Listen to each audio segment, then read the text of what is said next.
Hi, this is Danny Jacobs, and you're listening to the FSF PopCast right now. The show that once you heard it, made you want to move it away from your eardrums. Our show is brought to you by our charity sponsor, the Red Shirt Widows and Orphans Fund, which supports the Wish Upon a Teen Foundation that helps out sick kids when they need it most. And just imagine the comfort you'll give Red Shirt crewman number 337. He'll know that when he puts on the red shirt, joins the crew of the Enterprise in their struggle against the penguins of Madagascar, that he didn't leave his family destitute and without hope, because the Red Shirt Widows and Orphans Fund has his back, and what's left of Kowalski's report. All right, guys, welcome to the FSF Podcast. Our guest today is a voice actor who's performed in some really awesome, some great roles over the years. You've heard his voice on shows and video games like Batman's Arkham Asylum, Animaniacs, All Hail King Julien. I'll get that right. That's why I'm not a voice actor. All Hail King Julien. There's been Justice League and DC animation and just so much more. Oh, and he was born in Michigan. I mean, so he's right off the bat, he can't be that bad. It's automatically better than that state to the south. Am I right? Yeah, I'm right. You know I'm right. Anyway, we are so proud and happy to welcome Danny Jacobs to the FSF Podcast. Welcome to the show, Danny. Woo, thank you, guys. So good to be with you. Yeah, we're excited. Live from Michigan as well. That's right. From the Mitten State. Woohoo. From the Mitten. Suck it, Ohio. You can't show where you live. Anyway, that's mostly for my friend Jason because he lives down in Ohio and we pick on him all the time for that. Sorry, Jay, you're stuck there. They give it right back to us. So, yeah, it's standard practice, you know. But another thing that's become standard practice around here is by asking our guests one particular question at the start of the show. And we do this because we're nerds, admittedly, and we love a good origin story. And so we like to find out what made the person sitting across the virtual table from us the person that they are. So in the story of the Michigan man, Danny Jacobs, what were the influences on you that encouraged you to become an actor and voice artist? I just wanted to play sports when I was a kid, and I was very short.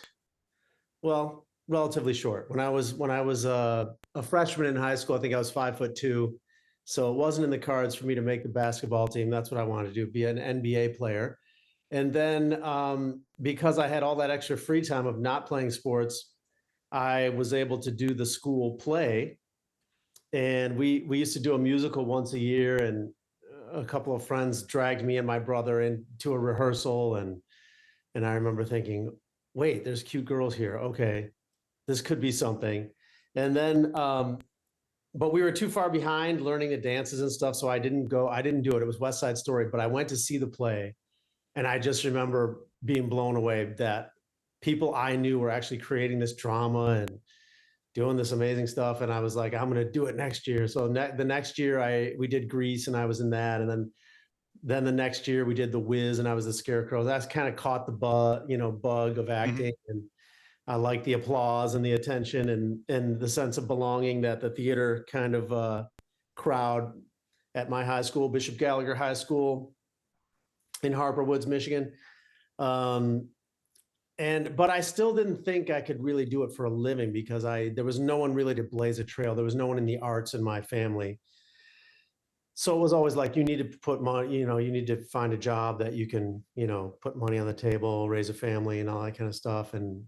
But that didn't sound like something I wanted to do. So when I was going to Wayne State for a couple of years, at night, I would go do community theater. And eventually I found out I had a cousin on Broadway in the original production of Les Miserables. And that kind of opened a door in my mind, like, wait a minute. So maybe some Lebanese kid from Detroit could actually do this, And so I switched my major and I transferred to the University of Arizona and I studied musical theater. And I did theater in Detroit and regional theater all over the place for like 15 years. And sometime during that, I saw that theater didn't pay much. So I was like, I need to find a way to supplement, and I had a buddy who was doing voiceover work for commercials. So I asked my agent to look for stuff for me to do commercial voiceover work. And she got me an audition. The very first audition, I booked it. And I was like, this is great, and it was great because you could patch in from everywhere, wherever you were. I would go and do, I might be doing a play. At one time I was doing a play in Dublin, Ireland, and I was patched in to do this. I used to be the voice of Bissell vacuum cleaners. I was like, this is great, because now I get to still do theater, but still make extra money. But then I wanted to move to LA to pursue film and television on camera. But I also wanted to pursue animation voiceover. And I had a friend from college who was an animation voiceover agent. But I had no resume for that, and it was very difficult to break in. And one day their agency got a breakdown for someone to voice match Sasha Baron Cohen for this like Borat kind of sound-alike thing. Right. That they wanted to kind of knock off, And so she kind of called me in on the audition, even though I wasn't signed with the agency, and I booked it. So that kind of got me on the radar a little bit. And then shortly thereafter, they were starting to work on Madagascar 2. And Sasha Baron Cohen wasn't available or didn't want to do his scratch recording, his initial recordings for Madagascar 2. And so they were looking for a voice match for someone, and then someone's walking through the hallway. We need someone to voice match Sasha Baron Cohen. And my friend Natanya said, we have him. He's our client. Who? Danny Jacobs. Oh, well, send him on, send him in. So I auditioned for that, and I ended up booking it. And it was an interesting process because, I was trying to get as close to Sasha as I could. And, actually, I should go back. Before that wasn't my first gig in animation. My first gig in animation was, I was previously living out in LA for about a year or so. And while I was there, maybe like a year and a half, my agent got me Walla work. You know what Walla is. So Walla is essentially the equivalent of being a background actor, but in voiceover terms. Right. So all the crowd scenes, it was me, and actually James Arnold Taylor was there, and Teresa Ganzel, and there was wow. 4 of us. So James and I were just talking about this. I saw him at the Motor City Comic-Con, and he reminded me that was both of our first gigs. And we were, John DiMaggio and them guys were doing the main recording, and then they'd bring us in to do Walla, and we'd be like, there'd be like some giant dining hall, and we'd be like, oh, chicken is really good. It's delicious. You have to do this like unintelligible. That's why they call it Walla. It's like Walla, Walla, Walla. So that was my first gig, was on Futurama for season 1 and 2. I did like 7 episodes, and then I moved back to Michigan, and I was doing theater and everything. But when I moved back, that's when everything happened with the Madagascar stuff. And right after getting booked to do the scratch work for Madagascar 2, that's when they were creating the Penguins of Madagascar for Nickelodeon. And at that point, Sasha was not interested in doing that show either. So it was kind of my job to lose, and thankfully I didn't lose it. And then we were off. We did like 86 episodes of that, 11-minute episode, Nickelodeon and DreamWorks collaboration. And then I kind of had my foot in the door, and I was meeting people, and then that's when I kind of got to work on Phineas and Ferb and Kick Buttowski, and started. I had done some video games here and there, and and then eventually All Hail King Julien came around, and lots of just a lot of great things. Let me ask you a quick question about your high school athletic days. You said you were 5'2" as a freshman. When did you graduate? What year? I graduated in 1986. Okay, so that was well before the era of Muggsy Bogues then. I was like, hey, Muggs, because I graduated in the 90s. Muggsy Bogues, 5'3". Yeah, we had Spud Webb though when I was in college, but oh sure, yeah. 5'7". Those guys were so incredibly good that it wasn't, I did eventually grow, and I had a growth spurt, but at that point I kind of was already interested in acting, and I just kind of went in a different direction, and understood. If I would have made the team, who knows, my whole life, maybe I would have never found voiceover, or acting at all, because I did theater for years, and just such a huge part of my life. So Well, sad you didn't make the team, but glad that we got you for voiceover. Let's put it that way. It all worked out for everybody. There you go. You know. Now, you were just mentioning doing theater and growing up in Detroit. And I was doing a little bit of research for this conversation, and correct me if I'm wrong on this one, because the internet is not entirely reliable. But I found a note that you were the producing artistic director for the Gem and Century Theater. Is that right? That's correct. Yeah. When I was after I graduated University of Arizona in '91, I moved back here to Detroit, and initially it was tough to get hired. So a friend of mine was doing a two-man show, his own show, and I said, we need to start our own theater company. I said, I want to start a thing with you, my buddy Chuck, God rest his soul, Chuck O'Connor, and we started our own theater company called Generic Productions. And so I was the artistic director of that. And then later on, when I came back from LA, when I was in LA the first time, I went back and forth to LA like 3 times. I was asked by my friend Rosalie Belanca to be the artistic director of the Detroit Actors Guild, which produced Tony and Tina's Wedding, which was an interactive show. And I had worked at the Gem and Century theaters as an actor many times, and even as a spotlight operator, doorman, because we had just done a bunch of, and I had even done it. I don't know if you guys are familiar with that theater, but it used to be in a location that is now currently where Comerica Park is. Yeah. So the first show I did there was at the original location. They picked up that whole building and moved it a few blocks away to the new location, which is now like outside, like right center field, right next to the Detroit Athletic Club. So I had done a bunch of shows there. So I was friendly with the management and owners of the theater. And when they were building their new parking garage and they had a lot going on, they wanted to hire a producing artistic director. So they hired me to do that. So I did that basically while Jim Forbes was building his parking garage. And then so I got to go scout shows and help produce and do budgets and hire the production crew and everything. And so yeah, that was a big part of my background in the theater. Yeah, but working in a building like that, I mean, it's on the National Registry of Historic Places. Oh yeah. So I mean, when walking through a place like that and it has decades, over a century of history at this point, does that ever get to you? I mean, do you ever stop and think about what's gone on before? I think when I first went there, yeah, because it was, they had renovated it. It's sort of in the Spanish Revival style. I think it's one of the most beautiful theaters in Detroit. And not only that, but there's some beautiful theaters in Detroit, but the size of it is great because it's just intimate enough to where you're right on top of the action. Mm-hmm. But it's large enough to where you could actually have a budget and produce plays. So it's about 464 seats or something like that. Okay. And, a lot of theaters are a couple hundred seats, 150 seats. Even if you're selling out, it's hard to really stay afloat money-wise. You kind of rely on grants and things like that. But theater, when it was operating as a theater, so it had enough seats to where if you had the right show in there and you charged the right ticket price, you could actually do pretty well. But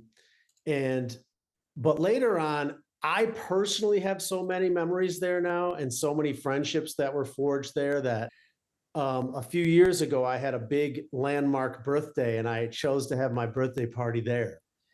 And, oh, nice. So it was just amazing because all the memories come flooding back, kind of like the 20 years of memories.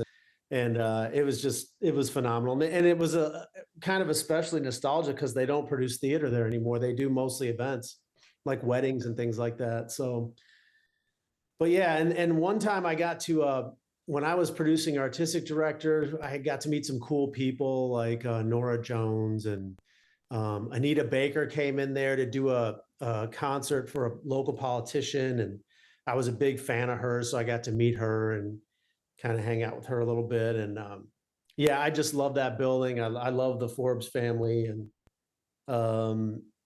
that's cool. It's a huge part of my sort of entertainment life that I was away from, when I was living in LA. So I'm glad you brought that up. Yeah, that's really cool. Good memories. And now, a word from our show sponsor, Level Up Savory. Their link can be found in the show notes.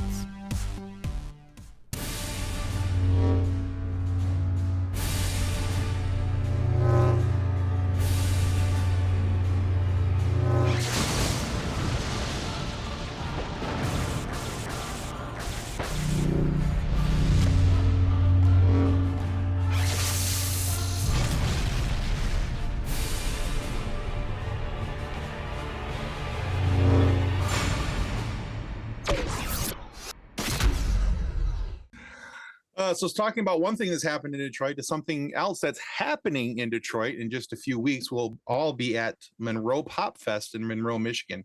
Yes. Tickets, by the way, are available on their website, which is monroecomic-con.com. We'll say that website one more time, monroecomic-con.com. And that will also be down in the notes below for you guys to be able to check that out. If you haven't bought your tickets already, go check that out there. Danny and a whole lot of other people are going to be there as well. It's going to be a really cool show this year. Now, when it comes to Comic-Cons and conventions like this, some folks have had to learn to love going to the Comic-Cons and to do shows like this because it's outside their norm, and that, you know, they like doing their work. They've had to learn to be a people person, you know, to meet their fans and some other things like that. So in the case of Danny Jacobs, what is one thing that you had to learn to love about Comic-Cons? And is there something that you absolutely love about attending Comic-Cons? Well, my introduction to them was pretty amazing because we were taken to my first one I went to was promoting Penguins of Madagascar on Nickelodeon. Okay. So my first experience was hanging out with John DiMaggio and Kevin Michael Richardson and Jeff Bennett and James Patrick Stewart and Lisa Schaefer, our voice director, and Bill and Mark and Bob and Bill. And I mean, so it's just an incredible group of people. We used to have so much fun recording those shows. We used to record an 11-minute show in 4 hours. We probably could have done it in an hour, hour and a half. We took the whole 4 hours because between takes, we were improvising and goofing around. And God bless the folks who created the show and were the producers and creators. They just let us. They just let us run with the line. So this just continued. Now we got to take the show on the road. And so, you know, it's on someone else's dime, like Nickelodeon's bringing you here and there and putting you up in the hotel. And they have the big booth there and we're signing autographs and doing interviews. And we did a panel, really fun panel. So my first experience was nothing but positive. And since my background was in live theater, you know, I always love being in front of people. Connecting with the fans is amazing. And I was reminded of that because, you know, after the lockdowns and everything and not being out amongst the peoples for very long, sure. You know, having done Motor City Comic-Con recently, I just was really reminded, man, I love this. I thrive on this, being able to connect with the fans because they bring so much with them, you know, so much energy and love, and you're just trying to reflect it back to them. And you just walk out of there kind of beaming, you know? And so I'm looking forward to hopefully doing more cons. And I hope that, you know, any of you out there listening to this, you know, if you could request me at the con, at your local con that you might like to go to, I would love to come and be with you at it. But I think, you know, it's just kind of pacing yourself. Like it's a long few days. It can be, you know, talking and knowing how to support your voice and stay hydrated, just that kind of stuff. The rest of it is pure joy. And okay. You get to, you know, run into people that you haven't seen. Like when I saw James Arnold Taylor, you know, recently, and I hadn't seen him in so long. And it's just like, it's just a great way to keep all these connections going with the fans, with your fellow colleagues, and even with some of the creators. Sometimes there's writers out there and creators that are also at the cons, and then all the people who run the booths and have the merchandise. It's really awesome. Yeah, there's really nothing I don't like about it. That's a really cool answer, because it also reminds me of the answer, because we asked the same question from Colleen O'Shaughnessy, who's from Grand Rapids, actually. And, you know, we asked her about it, and she gave a very similar answer. It was something to the effect of, just you mentioned pacing. She mentioned, and it's very similarly, just making sure that she didn't allow herself to get tired, that she didn't push herself too hard. Yeah. And especially when she says, and then secondarily, but most importantly, not taxing her vocal cords, because she would found that, people would come up and she's like, and I understand why, they want to hear us do the voice. They want to hear us, do this, do that. And she's like, but at a certain point, you've got to start tapering that back, she said. Yeah. You have to know yourself. I mean, there are certain voices you could probably do, all day, every day, and it doesn't bother you, but there are certain voices that are a little more taxing. And when you're doing a voiceover session, you never go more than 4 hours. So Right. With some of these cons, you're going 7-8 hours a day, and it's 3 days in a row. But I used to travel to do theater. We were doing musicals and all kinds of things. And sometimes we would do, anywhere from 6 to 8 shows a week normally. And then during the holidays, we had sometimes to do 10 shows a week because we were doing doubles on 3 or 4 days of the week. And so I had to learn all those vocal hygiene and upkeep and health things back in the day. And I'm still learning about it. And you still have to fight bad habits of, speaking without supporting and things like that. And then just staying healthy, sleeping well. You're in a hotel room, you don't know the situation, but maybe you can control the temperature and bring your pillow with you. I bring my pillow wherever I go because, I don't want to take any chances on a hotel pillows, Understood. Right. I do the same thing. So I think everybody does, don't they? Yeah. Little smell of home can't hurt, when you're in a strange place. That's right. I want to sleep in my own drool, not somebody else. Exactly. Oh, that's great. So let me ask you this too, then, Danny, because you mentioned that some voices are harder than others or harder on you than others. Which voice out of the ones that you have done would be the one that is the hardest for you or the more taxing of the voices? And probably none of the main ones that people would know me for are not, are something that I'm grooved into. I can do without a problem. But some of the small other character voices, like guest spots that I've done, usually it's like some nemesis or baddie that I play or something where I'm doing something that's down pitched and gravelly or something like that. Okay. Those are the kinds of things where you're stretching your voice to the sort of one end of the spectrum for quite a while. So you just have to be careful. You learn early on, like, don't do auditions with voices that you can't sustain for 4 hours without hurting your voice. Because sometimes you come up with a really cool character voice and but it's like, the question is, can you sustain it? So it's not unlike when you see these guys like, I don't know if you guys are familiar with how Journey found a replacement for Steve Perry. Yeah, Arnell Pin. Yeah.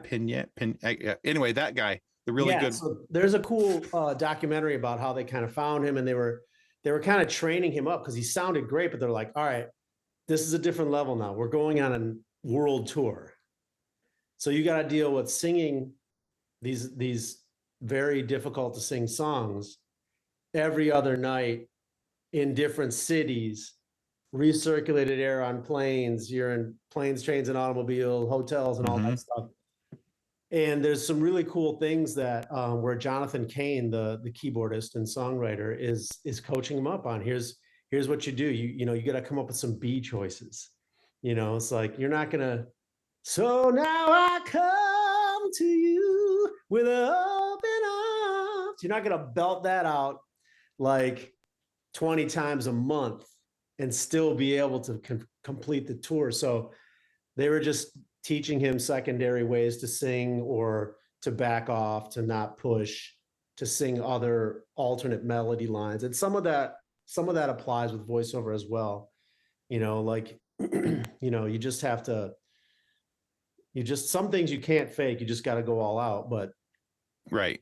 Usually it's not the animated series and things like that. It's usually the video games. Because in the video game sessions, there's always, they try to save it for last. They try to book you on a Friday. But at the end of your session, you're doing all the taking damage, all the getting hit, all the getting your leg chopped off, and all the dying, and all the screaming at your buddy who's about to get hit by a grenade. And it's got, you're trying to make this cinematically real. Like you don't want it to sound like a video game. If you're doing a war game of, it's a very serious scene. People are dying around you. You've got to play the reality of the scene. So yeah, it's like, book me on a Friday. And they've done a pretty good job, the writers, of trying to be sensitive to the actor's vocal apparatus, which is our way of making a living. And the union has helped with that too. So there's a collaboration there to just try and keep people's voices in good shape. But when I was doing All Hail King Julien, those were 22-minute episodes, and we were recording those in a 4-hour window as well. Those are pretty exhausting energy wise, just because, King Julien was heavy in that show, and it was just, a lot. He's just a lot of bundle of energy. He's never, so yeah, so that was challenging, but fair enough. Good in a wonderful way, really, Yeah, it makes sense. I get you. Yeah. Now, you've kind of touched on this a little bit already with playing the baddies and then doing video game work. And you seem like a really nice guy, Danny, really personable, and, playing King Julien, everybody's kid knows you. But as I was scrolling through your list of roles, what jumped out to me was you were Zsasz in the Arkham Asylum and Arkham City games. Yeah. I mean, when I was, to me, it's all the same, whether I'm doing theater. And when I did theater, I did drama and comedy and musical and everything in between classics. Okay. And that's what drew me to it. I like to do something different all the time. If I had done 2 comedies in a row, boy, I was really itching to do a drama, and vice versa. So when I was kind of moving all of those skills into the voiceover world, I just was chomping at the bit. And Zsasz is, I think, probably the most complex character I've ever played, as far as his psychology goes. I mean, it's very extreme, and it's very specific. He's a nihilist. He's, it really makes you think a lot about philosophy, because you're like, man, I guess it's true. Like, in this life, you either get to the point, you're on this sort of continuum, and you're either going towards everything has meaning or nothing has meaning. And that's where Zsasz went. He went to extremes to justify why nothing has meaning, although he did give it a bizarre meaning. I can give this meaning by allowing myself to cut myself when I'm not going to allow myself to give myself a mark until I, put someone out of their misery, these little piggies, as he refers to them. And It was creepy. I remember the audition with my friend Colette Sunderman was the one who directed that game, voice directed it. And when I did the audition, they brought me in to record it. The first session when we were recording, I was kind of creeping myself out, like she and I were both creeped out. They're like, all right, let's move on to the next take. It's like, cause it's really dark. And I don't know how to do anything except play the reality. So I'm glad I'd never played him like in a movie or a play, because especially a play, where you kind of have to do the same thing night after night, it can really take its toll on you. That's sort of a mindset. And I know some actors and myself, there have been some roles that I've just passed on because I'm like, I don't have it in me to do that for 3 months right now. I don't want to go to that place every night for 7 weeks or whatever it is, Sure. Right? So Zsasz was one of those guys. But he was surprising in that, that's when I kind of realized that a lot of the fans out there love the baddies. They're more drawn to the baddies than they are the heroes. I mean, we've seen that shift over the past probably 15 or 20 years where, the evil characters are, being written in such a way. We want to know their origin stories. We want to understand them. We want to kind of root for them a little bit, some cases. So that's been a big shift. And Zsasz was, evil enough to where there's not too many people rooting for him, thankfully. But I do, every now and then I'll get someone will send me a self-addressed stamped envelope to my agent. They're asking for my autograph, and I'm assuming it would be King Julien, but it's Zsasz. That's got to be interesting. It is, and I'm kind of like, thanks for watching. God bless. Like, I hope you're not I hope you're not insane and killing people. But here's my signature. Oh, yeah. So, I mean, thanks for playing the game. Don't hurt anybody. God bless. Please, don't get any ideas now, you crazy kids. So it's not exactly fun to play that character, but it's an interesting experience at least. Yeah, it's not fun, but it's one of the things about being an actor is when you feel like you're really locked into a character, and you're really, for me, I always feel like I want to serve the story the best, which means I want the audience to completely suspend their disbelief and be bought into the story. I used to say this doing theater, like, if I ever heard someone while I was on stage whisper to someone next to him, "Oh, he's good," I would feel like I completely failed, because they're aware of me as an actor. But if they're thinking, "That son of a gun, he better not touch that one, he better not hit that girl again," then I know I've done my job, because they're not thinking about the actors, they're in the story, they're thinking about the characters. And the only thing they should really be thinking is, what are they going to do next? What's going to happen next? And it's the one unique thing about theater and film to a certain degree. Theater is different because you're in the room and you feel it. When everyone in that room is focused on the exact same thing at the exact same time, and you viscerally feel it. Whereas if you're in film or television or video games or animation projects, you can get a little window into that if you go to a screening sometimes, you hide in the back. But it's different than live theater when you're up, because you're in the moment, you're in the character, and you still, there's that part of you that is still aware that you're in a performance. That has to always be there. If that's not there, we're all in trouble. But so I think with someone like Zsasz, that feeling like you made it believable, that's the feeling you want from any character. So in that sense, I guess, yeah, maybe fun's not the right word, but it's a satisfying thing to feel like you've nailed it, or you've really, dwelled in that role to the point where people could suspend their disbelief and go, man, there's really this guy out there like that, and so yeah, and so if people are really creeped out by that guy, then I'm like, I guess I did my job. I don't want them, I want them to be creeped out by that guy. You did your job. Thank you. For sure. All right, so Danny, our Facebook group has over 212,000 members currently. Wow. Yeah, it's a pretty big, crazy group. And in addition to being just some pretty jolly, happy-go-lucky nerds, we love a good mashup. This character and that universe, and so on and so on. And so every once in a while, we like to ask our guests, if you had to pick two of your characters to do something, and in this case, it's two of your characters to rule the universe, which two would you pick and why? Oh, man. All right, let's see. Two of my characters to rule the universe. Not Zsasz.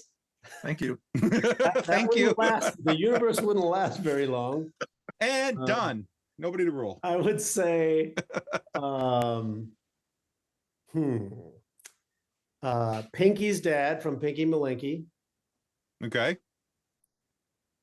Just because he's a dad, and he's a sensitive thinking man. I think he might be able to do a good job ruling the universe. And let's see who else. I wish I had a list of my characters that I played in front of me so I could remember. Hank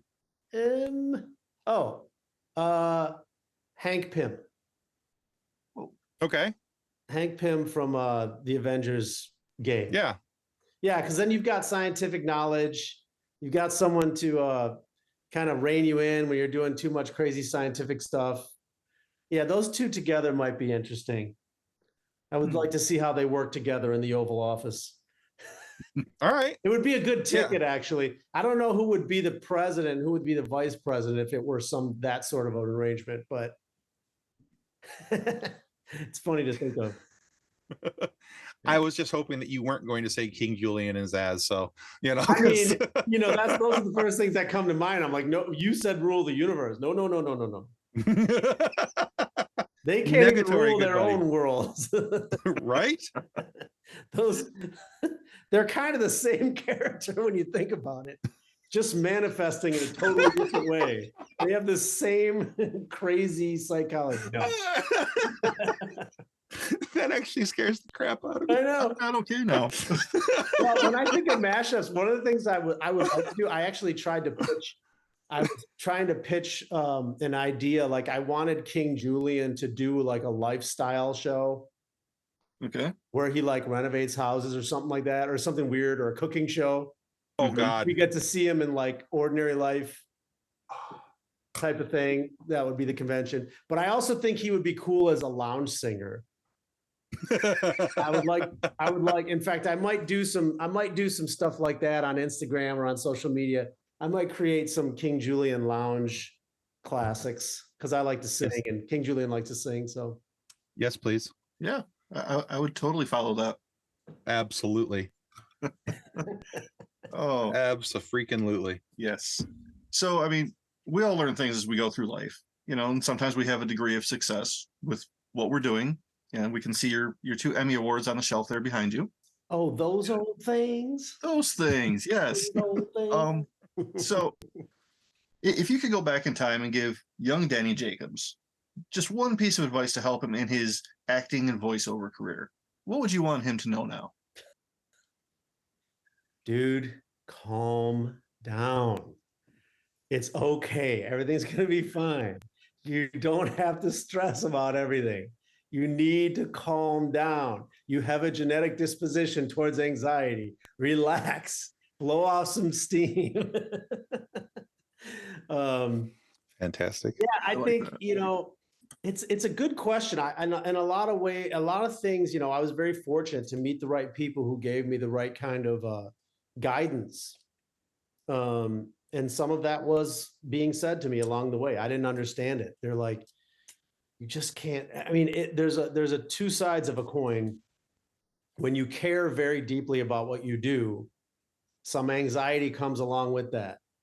It's just no way around it. You can't care deeply about something or someone and then just feel like it's no big deal when it's not going well. So whether it was like starting my own theater company or playing a role or preparing for a role, I'm a preparation freak. So okay. I'm like one of those people, I don't mind, pulling the curtain back on my own process a little bit. Whereas, I want to prepare so well that it looks like I'm so good that I didn't have to prepare, but that's not the reality. The reality is like, preparation is what calms me down. When I feel I'm prepared, then I can relax, and years later, I did have to learn from jazz musicians and improvisers that it's okay when you don't know what's going to happen. If you can embrace that gray area where you're not sure what's coming next and trust that it's going to be great, some really wonderful things happen. But because I was trained in scripted material, doing, Shakespeare and classics and theater, I was working off of written scripts. And so when it came time to do anything where you don't know what's happening next, I would freak out. I had kind of a love-hate relationship with improvisation because when it was great, I thought it was great. But I was reluctant to be a part of it because I was like, but I don't know what the material is going to be. What if I don't want to be in a play that sucks.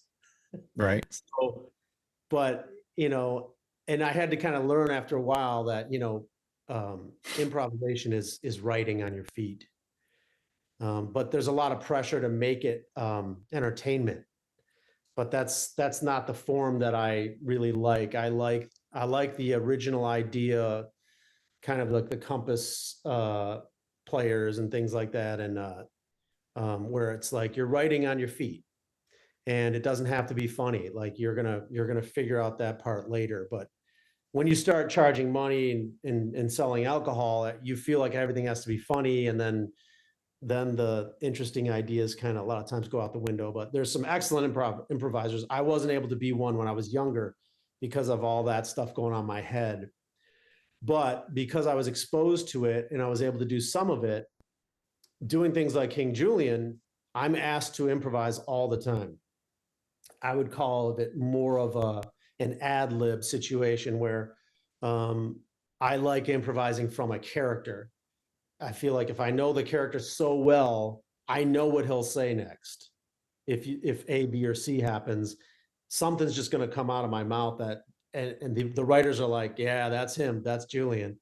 And when I was doing Scratch for Sasha, that was actually one of the interesting things that happened was when I first did the first session at DreamWorks, I kept getting these notes like, he's a little too metered, a little too measured. I didn't really know what they were trying to get at. And thank God there was an amazing sound engineer there who gave me an outtake of Sasha Baron Cohen's takes on Madagascar, in the first Madagascar movie. And I'm listening and I put it in and I'm following along with the script. And he was like saying the line, which took 4 seconds. And then he was improvising for like 30 seconds or longer. He would just go off. And I'm like, oh, you guys want me to do that? They just wanted it to be like really unhinged and just like, you don't know what's going to come out of his mouth next. So use the line as a springboard and then just like have fun with it. So the next session I went into and I just started improvising and they were like, now you got it. That's it. And then I was like, okay. So then I was kind of off and running with that character. And then ever since then, I'm expected to ad lib as the character. Like if I were ever to go into a session as King Julien and I didn't improvise in the ad lib, they'd be like, what's up, bro? Like, why aren't you bringing it? Are you feeling okay? Yeah. So, it's amazing how these things just happen without the planning. I never thought, when I was a kid, just naturally, I used to imitate everything I heard. Whether it was, Bugs Bunny's voice or, yeah, what's up, Doc? I just would try to imitate it because I loved it and I thought it was cool and I liked the way it sounded. And I want to always see if I could do it. And I had this natural sort of attitude that I want to try that. I'll bet you I could do that if I try that. And if you've been around little kids, if you see a kid, they either have that or they don't. You want to encourage it because it's a great attitude to have in life, right? But when you see kids that are real timid and they might try something once and then they're like, if it's not perfect, they're like, I suck at this. It's like you tried it once, and you want people to have this attitude of like, you can really do it. You can do it. Just try. Just try stuff, and little did I know that when I was listening to the Beatles and I was trying to sound like Paul McCartney and John Lennon, and I was listening to Stevie Wonder, I was trying to sound like him and on and on and on. Little did I know that was going to be the perfect training for what I ended up doing in the animation world, which is hearing pitch and tone modulation and being able to manipulate the soft tissue in my throat to sound more like one person than another. I had no idea I was in training for what I would end up doing, but that's when it starts to feel like destiny, like when you have no clue, when you look back and see the dots connect, you just go, how could this be anything but somehow divinely ordained, Sure. Yeah, it makes more sense. Like I watched your interview with Rob Paulson, who's a buddy of mine. That's why I didn't wear my Lions hat. I didn't want to copy you, Rob. Rob's become a friend. He's a great guy. I remember when I first started working out there and I heard of him and I knew he was from Michigan. And so I kept going, man, I gotta meet Rob. He's like this big Red Wings fan, the Tigers, Detroit. We got the Detroit connection, blah, blah, blah. And I was at the studio one day auditioning or doing a session, and I came out and I saw a little car that he had at the time. I think it was a Cooper Mini or something like that. And the back window was full of the Red Wing logo. So I see the car and I see him get out of it and walk. And I was like, "Are you Rob Paulson?" He's like, "Yes, I am." And I'm like, "My name's Danny Jacobs." It's, "Oh, you know." So we finally got to meet, and then years later, we got to work together a bunch of times. But it was just great. It's like going, you know, there's so much talent in everywhere, really. But Yeah. when you're growing up in Detroit, you kind of feel like, well, we're not New York, we're not LA, we're not Chicago. What are we? But when I was coming up, I mean, everybody I knew that was doing stuff here, like, you know, I just saw a couple guys of the Second City Detroit, Keegan Michael Key and Tim Robinson and Sam Richardson. We were all kind of in the same community back in the day, trying to just do our thing in Detroit. And so there was sort of an explosion of creativity and possibility back then in the, I would say mid 90s, I guess it was early to mid 90s, something like that. Yeah. All right. So pretty cool. Oddly enough that you mentioned the Lions hat, I almost wore my Lions hat tonight. So instead I went with my. I'm so fired up about the Lions right now. I can't even. Right. Explain I am not drinking the Kool-Aid. I am guzzling the Kool-Aid. I am excited for this upcoming season. So absolutely. Why not? Absolutely. All right, Danny, I warned you about this ahead of time. This is our final question of the night. We call it our silly question.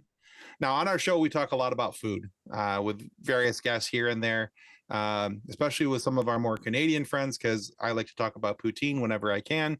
And if I get a chance, I'm going to talk about poutine. It's like saying the word, I imagine. Exactly. It's not only saying the word, but what it makes me think of, and I start getting hungry again. Yeah. So, Danny, this is your Michigan test. When it comes to Coney Dogs, are you American or Lafayette? And yes, we are judging you. Lafayette, man, come on. Attaboy. I bet American probably has something that's better. Like maybe the fries are better or something. Yeah. But I did the A/B test one time years ago, and I went with Lafayette. So it's just something about the chili and the snap and the dog. You know, it's exactly. Attaboy. All right, you passed. All right. All right. You get to keep your Michigan, your Mitten status. Status. I'm not lying about being from Detroit. Absolutely. Yeah. So wait, how many people have said American if you've asked them? Actually, you're the first person I've asked this. Some of the other folks that we've asked this question, it's been more about because they weren't from Michigan when I asked them about the food question. It's been what's like the silliest thing or the worst thing that they've ever been fed. And you almost got that one, but then I thought about what? I'm gonna ask him about Coney Dogs because he's from the Detroit area. He should know. So oh yeah. But that would be interesting because I mean Americans, it's an institution as well, right? It's been there. Somebody's eating there and liking it. It's always busy. Every time I've gone by, American and Lafayette are always both of them are always busy. Exactly. So I'm sure there are people who can get into the ins and outs of the differences, but I don't eat it often enough to do that. Exactly. That kind of memory. Exactly. I just know I like Lafayette. Usually when I order a Coney dog, if once a year or whatever, it'll be maybe extra onions, extra mustard. There you go. So. All right. So Danny, thank you so much for being on the show today. Where can our listeners go to find out more about you and your work? So you can go to the IMDB page, or there's a great website called Behind the Voice Actors, which is really cool because they have visual representations of all the characters you played. So you might not know the names. You're like, oh, he played that guy and such. That's a good resource. Also on my Instagram at Danny_VO as in voiceover _Jacobs. So you can follow me on Instagram, and I'm also on Facebook. I just rejoined. I'm going to be launching some more social media like Twitter and other things, and a website. So hopefully I can connect with you all that way. And also, hopefully I'll see some of you at the Pop Fest that we talked about in Monroe Pop Fest in September 15th and 16th. I'll be there. Yep. And hopefully there'll be more stuff coming up in the meantime. Very cool. Well, we're going to make sure to put links to those locations in our show notes, our description, so people can find it and check you out. I very much appreciate it, both you and your audience members. Please, you can call me king, you can adore me, you can bask in my glow whenever you would like. And remember, wherever you go, there you are. Fantastic. I think guys. Julien could have been like he could have been working the the circuit back in the days of comedy in the Catskills. I think he could have been a Catskill comedian. I'd like to see that, actually. All right, guys, we want to remind you that subscribing is the single most important thing you can do to make sure that we get more amazing guests like this 2-time Emmy-winning actor here, Danny Jacobs, and to have these funny moments for you to be able to listen to. So please subscribe. It helps us well more than we can ever really tell you, and we really appreciate it. And by all means, please go check out Danny's work as well. There's a lot of really cool stuff. We barely scratched the surface of the stuff that's out there that he does. Frankly, it's kind of mind-blowing, some of the roles he's been on. But if for whatever reason you are not happy with the content of our show today, please feel free to lodge a complaint with the head of our complaint department. Unfortunately for us, that's Mr. Zsasz. He's very methodical, so stop being so impatient and only send in one copy of your complaint form. 2 makes him grumpy, if you know what we mean. And maybe he'll have us one day too, eventually. But the show won't end there. We'll get away, hopefully with a little help from the Batman, and be allowed to continue our work if you decide to let us call it work. All right. Thanks again for being on the show tonight, Danny. Thank you, Danny. This was I really enjoyed it. All right, guys, on behalf of the FSF PopCast, goodbye. Bye. Bye, y'all. Copyright 2023 FSF PopCast. Reference to any specific product or entity mentioned on this podcast does not constitute an endorsement or recommendation by FSF PopCast. The views expressed by the guests are their own, and their appearance on the program does not imply an endorsement of them or any entity they represent. If you have any questions about this disclaimer, please contact us via email at info@fsfpopcast.com. Original music by Jordan Michaels.